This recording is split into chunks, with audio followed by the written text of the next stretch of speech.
نحمده ونصلي على رسوله الكريم اما بعد فاعوذ باللہ من الشیطان الرجیم بسم اللہ الرحمن الرحیم الصلاة والسلام علیک یا سیدی یا رسول اللہ وعلی آلک واصحابک یا سیدی یا حبیب اللہ الصلاة والسلام علیک یا صاحب التاج والمراج والبراق والعلم الصلاة والسلام علیک یا دافع البلاء والوباء والقحط والمرض والعلم۔ السلام علیکم ورحمۃ اللہ وبرکاتہ۔ آج آپ کے ساتھ ایک بہت اہم ٹاپک ہے جو میں شیئر کرنے جا رہی ہوں۔ بہت سے لوگ یہ سوال پوچھتے ہیں کہ جو بڑی راتیں ہیں ان میں عبادت کرنا کیسا ہے، یعنی کہ کون سی بڑی راتیں، جیسے کہ شب معراج، شب برات، شب قدر، عید میلاد النبی صلی اللہ علیہ وآلہ وسلم کی رات، یا میلاد النبی صلی اللہ علیہ وآلہ وسلم کے سلسلے میں جو محافل منعقد کی جاتی ہیں وہ بھی عبادت ہی ہوتی ہے، ذکر خیر ہوتا ہے۔ تو یہ جو تمام راتیں ہیں ان میں عبادت کرنا کیسا ہے اور جائز اور مستحسن ہے یا نہیں؟ جی بالکل جائز ہے، مستحسن ہے، کر سکتے ہیں۔ اب دیکھیے، سب سے پہلے تو یہ بات ہے سمجھنے والی کہ اللہ کی عبادت کرنا کس پر فرض ہے۔ تو اللہ کی عبادت کرنا ہر کسی پر فرض اور واجب ہے، لیکن عبادت کا فائدہ اس وقت ہوگا جب آپ اللہ پر اور اس کے پیارے نبی صلی اللہ علیہ وآلہ وسلم پر ایمان لے کے آئیں گے۔ اور پھر یہ سمجھنا ہے کہ عبادت کا وقت کون سا ہے، یعنی کہ مخصوص وقت کون سا ہے۔ تو عبادت کا کوئی بھی مخصوص وقت نہیں ہے، ہاں جو فرض عبادات ہیں ان کے جو اوقات ہیں وہ مخصوص ہیں، جیسے کہ نماز پنجگانہ ہے تو اس کو اس کے وقت پر ہی ادا کیا جائے گا۔ اسی طرح رمضان المبارک کے روزے ہیں تو وہ رمضان المبارک میں ہی رکھے جائیں گے، وہ فرض ہیں۔ اس کے علاوہ جو ہے آپ جتنی مرضی عبادات کریں، نوافل ادا کریں، روزے رکھیں، وہ سارے کے سارے نفلی عبادات میں آئیں گے۔ تو وہ ساری کی ساری جو عبادات ہیں وہ نفلی ہیں، تو وہ نفلی عبادات پر کوئی پابندی نہیں ہے۔ جب مرضی کریں، جتنی مرضی کریں، جتنا دل چاہے کریں، جس رات کو چاہے کریں، جس دن کو چاہے کریں، اس پہ کوئی پابندی نہیں ہے۔ اور نہ ہی اسلام میں اس پر یہ پابندی لگائی گئی ہے کہ آپ اس رات کو عبادت نہیں کر سکتے، آپ اس رات کو عبادت نہیں کر سکتے، ایسا کچھ بھی نہیں ہے۔ تمام عبادات فرض ہوں یا نفل سب اللہ کی رضا کے لیے کیے جائیں گے، اللہ کی رضا کو پانے کے لیے کیے جائیں گے، اللہ کو راضی کرنے کے لیے کیے جائیں گے۔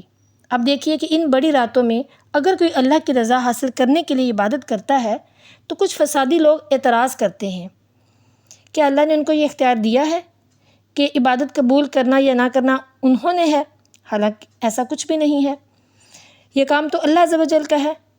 وہ رب کریم چاہے تو کسی کی عمر بھر کی تمام عبادتیں بھی قبول نہ کرے، اور اگر وہ رب کریم چاہے تو کسی کا ایک سجدہ بھی قبول کر لے۔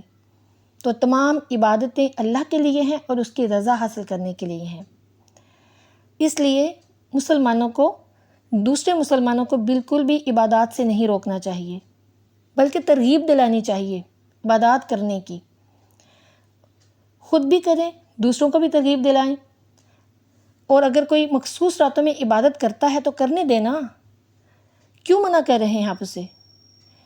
کوئی اللہ کی طرف جا رہا ہے تو جانے دینا، وہ اس کی طرف جھک رہا ہے تو جھکنے دینا، کیا جاتا ہے آپ کا؟ عبادت سے تو نہ روکیں۔ ہاں جو خلاف شرع کام ہیں ان سے آپ روک سکتے ہیں کہ یہ کام نہ کریں، ان سے روکیں، لیکن عبادت سے تو نہ روکیں۔ کیا پتہ کہ اگر کوئی کسی رات میں عبادت کرتا ہے اور اس کی وہ عبادت اتنی قبول ہو جاتی ہے کہ پھر وہ پوری زندگی کے لیے ایک نیک اور اچھا انسان اور صالح انسان بن جاتا ہے، یہ تو کسی کو نہیں پتہ نا۔ ہاں لیکن ایک بات جو سمجھنے والی ہے وہ یہ ہے کہ یہ تمام جو مخصوص راتوں میں ہم عبادات کرتے ہیں یہ نفلی عبادات ہیں۔ تو نفل جو ہیں وہ تب قبول ہوتے ہیں جب فرض ادا ہوں گے۔ اب دیکھیے، فرض کیجئے کہ آپ نے ظہر کی نماز جو ہے وہ ادا کرنی ہے۔ اب ظہر کی نماز میں اگر آپ آخر والے 2 نفل ادا کر لیں اور باقی جو شروع والے 4 فرض ہیں وہ آپ ادا نہ کریں تو کیا آپ کی نماز ہو جائے گی؟ نہیں ہوگی نا۔ تو نماز کو مکمل کرنے کے لیے اور نماز قائم کرنے کے لیے سب سے پہلے یہ ہے کہ فرض کو ہی قائم کیا جائے گا، یعنی کہ فرض ادا کیے جائیں گے۔ اس لیے آپ کو چاہیے کہ نفلی عبادات کرنی ہے تو پہلے آپ کو فرض نماز، پنجگانہ نماز جو ہے اس کو ادا کرنا ہے، اس کو اپنی عادت بنانا ہے، اس کو کبھی بھی نہیں چھوڑنا کیونکہ یہ فرض ہے۔ اس کے بعد آپ نفل ادا کریں، جتنے مرضی ادا کریں، جب مرضی کریں، جس رات کو چاہے کریں، کوئی بھی منع نہیں ہے۔ اب مخصوص راتوں کی عبادات کے حوالے سے بھی بہت سے لوگ باتیں کرتے ہیں، جی یہ کہاں لکھا ہے، کس نے لکھا ہے، کیوں لکھا ہے، یہ کون سی عبادات ہیں، کون سی نفل ہیں؟ تو یہ تو نفلی عبادات ہیں نا، تو نفلی عبادات کا تو کوئی اس طرح کی پابندی نہیں ہے، جب مرضی کریں۔ اب دیکھیں کہ مخصوص راتوں میں جو نفل وغیرہ یا تسبیحات بتائی گئی ہیں کہ آپ نے یہ پڑھنا ہے، تو یہ بزرگان دین نے بتائی ہیں۔ تو بزرگان دین کو ان سے کچھ فیض حاصل ہوا تو ہی انہوں نے آگے بتایا نا۔ تو تمام نوافل اور تمام تسبیحات جائز اور مستحسن ہے، بلا وجہ ان پر ایلیگیشن نہ لگائیں، بلا وجہ اعتراضات نہ اٹھائیں، بلکہ ترغیب دلائیں لوگوں کو عبادت کرنے کی، اللہ کی طرف آنے کی۔ اللہ تعالی ہمیں دین سمجھنے کی، سمجھ کر اس پر عمل کرنے کی توفیق عطا فرمائے، آمین ثم آمین۔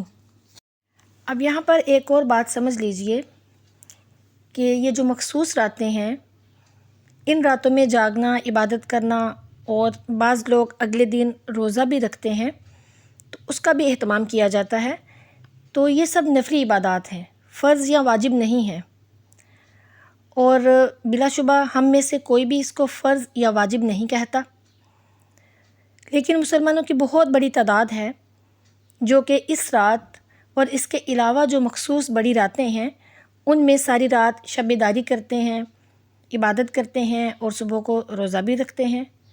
اب یہاں پر بس اتنی بات سمجھ لیجئے کہ ان راتوں میں عبادت کرنے کو لازم اور ضروری نہ سمجھا جائے، یعنی اگر کوئی عبادت کرتا ہے تو ٹھیک، اور اگر نہیں کرتا تو آپ اس کو یہ نہ کہیں کہ یہ گناہ گار ہے۔ اور ان راتوں میں عبادت کرنا جائز بھی ہے، اور لازم اور ضروری کا مطلب سمجھ لیجئے، یعنی کہ اگر ہم کہیں گے کہ ان راتوں میں ہم نے عبادت کی تو ہم نیکوکار ہیں، نہیں کریں گے تو گناہ گار ہوں گے اور آخرت میں ہماری پکڑ ہوگی، اللہ ناراض ہوگا، تو ایسا کچھ نہیں ہے۔ اس نیت سے آپ عبادت نہیں کریں گے کیونکہ یہ فرض نہیں ہے، لازم اور واجب نہیں ہے، یہ نفلی عبادات ہیں، اور اگر کوئی اور بھی نہیں کر رہا تو کوئی بات نہیں، اس کی مرضی ہے۔ ان عبادت کو کرنے کے لیے آپ کی نیت کیا ہونی چاہیے؟ نیت یہ ہونی چاہیے کہ ویسے تو سارا سال ہم سوتے رہتے ہیں، اور اگر کچھ راتیں ہم جاگ کر اپنے رب کو راضی کر لیں، عبادت کر لیں، تو اس میں کیا برائی ہے؟ تو اس میں کوئی قباحت نہیں ہے۔ یہ نیت کیجئے کہ ہم اپنے رب کو راضی کرنے کے لیے اس عظیم رات میں عبادت کر رہے ہیں، تو پھر یہ جائز ہے کہ اللہ تعالیٰ کو راضی کرنا تو جائز ہے، جب مرضی کریں۔ ویسے ہونا تو یہ چاہیے کہ ہماری ہر رات اللہ کو راضی کرنے میں گزرے، ہم ہر رات ہی اللہ کی عبادت کریں اور اس سے راضی کریں۔ اللہ تعالیٰ ہم سب کو اپنا قرب عطا فرمائے، آمین ثم آمین۔